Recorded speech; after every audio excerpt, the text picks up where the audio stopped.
Well, this is exactly the group therapy session that I needed. The defenders of parks and streets, which indeed is an honorable profession, we are now becoming the defenders of our republic and the defenders of democracy.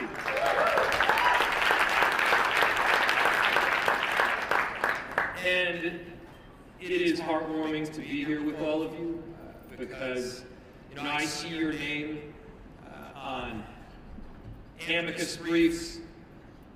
I see your faces on TV. I feel the support from across the entire country, and we recognize that one great American city is experiencing an invasion. That is an invasion on our democracy, on our republic, and on each and every one of us. And the fact that you all are standing up means the world.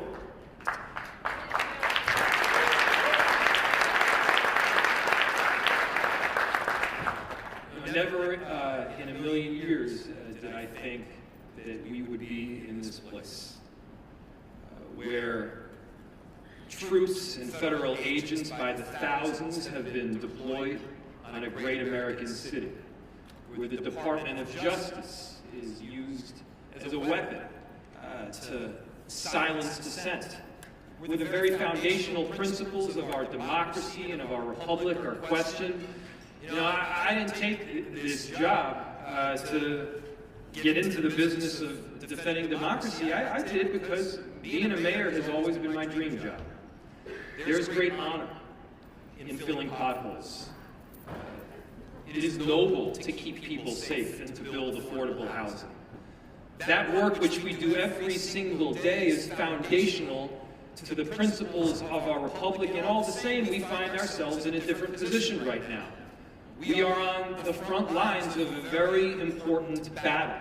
And it's important that we aren't silenced, that we aren't put down. This is not a time to bend our heads in despair or out of fear that we may be next, because if we do not speak up, if we do not step out, it will be your city that is next.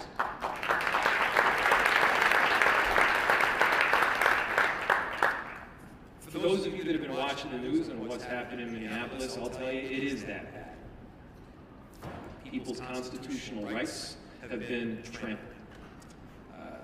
Thousands of federal agents have descended on a city that has 600 police officers. 600 police officers and somewhere between 3,000 and 4,000 federal agents, ICE, and Border Patrol.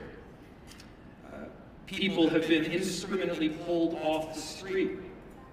Discrimination takes place only on the basis of are you Somali, are you Latino, or are you Southeast Asian? And then American citizens have been yanked away from their homes after that solely because they look like they are from Mexico or Ecuador or Somalia. That's not how we operate in America. In America, we have these foundational principles of law. We abide by our Constitution. The rule of law is not just something that you say, but it is something that we practice each and every day. And as mayors, we know that. As mayors, we operate in the reality business.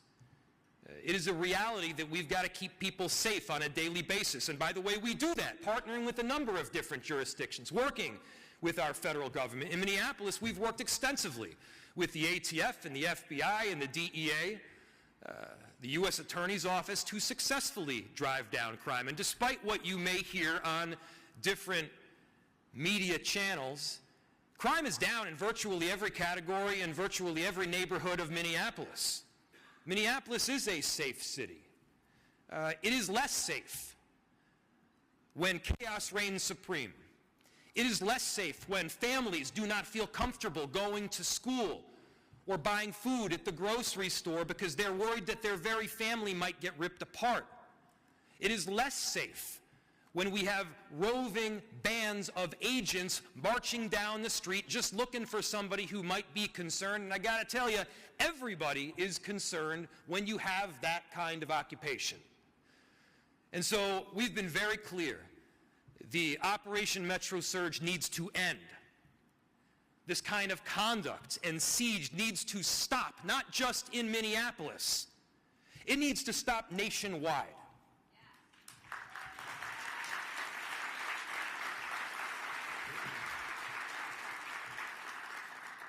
What's become clear to me is this is obviously not about safety. This is not even about immigration. This is about silencing a narrative or a political position that differs from that of a federal administration. We've seen this kind of conduct in other countries. We cannot see it right here in America. This is not a Democratic or a Republican issue. Never once have I made this partisan. This is a foundational principle of making sure that the endurance of our republic can continue on. It may seem like I'm talking too much on the macro level, or maybe this is a concerning thing to say, but I got to tell you, we're seeing it in our streets right now. And it is up to each and every one of us to partner together, to work together, to protect those ideals that we hold firm. The power of the federal government is awesome. The military force that they have, they got tanks, they got bazookas. They can lay siege on American cities with thousands of agents and even troops, far outnumbering that of local police department. In Minneapolis, we've heard them say that they will end this siege when we hand over voter rolls. We've seen them attack and invade not just with this occupation, but also with the Department of Justice being used as a weapon. They're investigating me and several other local elected officials, not because we've done something wrong, but because we have exhibited one of the core responsibilities that both I and you have as mayors. And that is the core and foundational responsibility to speak on behalf of your constituents.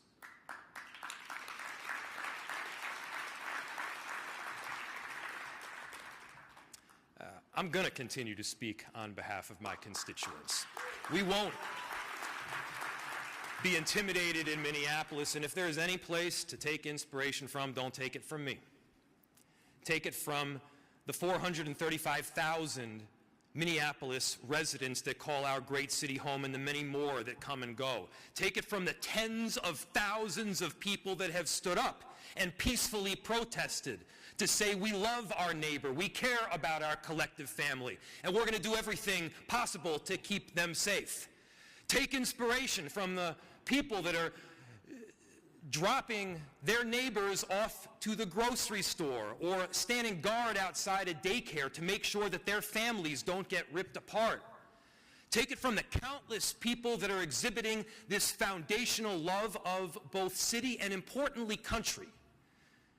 This is an opportunity to be a patriot, to stand up for the kinds of liberties and freedoms that we all hold dear. As a nation of immigrants, it should not matter where you are from. We rise based on our own merit. We fall based on our own flaws. Whole communities are not held accountable for the actions of a few. In America, we've got that kind of due process. We got to stand by that due process where you actually have rights. Those rights are exhibited in the form of a court system. And the battlefield that we need to be operating on is that court system right now. Look, in cities, we have laws that we abide by. We have work that we need to do. And the reality is you can't exercise the extraordinary power that the federal government has to force nationwide outcomes on localized issues, leaving our own citizens as collateral damage in a hostile negotiation. By their own words, what we've seen this administration push for is this whole concept that might makes right. That might makes right. Stephen Miller has pushed for this concept, calling it the iron law of the world, that might makes right. Stephen Miller is wrong. Time and again,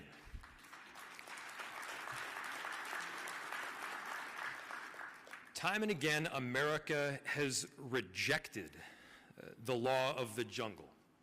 Time and again, America has rejected this notion that might makes right. That notion and that belief that we are of something greater than simply force has allowed our country to rise in international influence and allowed great cities to be laboratories of democracy. We must reject the notion that might makes right again and again. We must understand that it is not the clash of iron that furthers the notions of democracy, but it is the intense battle of ideas. Might does not make right. In cities, we all recognize that ideas make right. And so, from Portland, Maine, to Portland Avenue in Minneapolis, to Portland, Oregon, mayors, we do not back down to bullies. We stand up for democracy. We understand that the common ideals that we hold are essential to the endurance of our great republic. This may not have been a battle that we signed up for. Each and every one of us entered public service for a different reason. Some of us entered to keep our cities safe. Some of us entered because we love to build affordable housing. Some of us entered because we care about climate. But now is also a moment where we all got to stand together. You have this unique relationship with the American electorate. This is more important than being a Democrat or a Republican. This has to do with our day-to-day lives, who we are as a people, who we are as a democracy, and who we can be as American citizens. Mayors have that important role. I know that you will carry it out, and I cannot be prouder to be part of this tremendous team. And so, on behalf of all of these incredible Minneapolis residents that are going through a very difficult time right now, to say the least, thank you. On behalf of the next city and the city after that that may experience this kind of invasion, thank you. We got to hold rock solid. We cannot back down. Our cities, our mayors are what will hold this democracy together. Thank you so much. Subscribe to One India and never miss an update. Download the One India app now.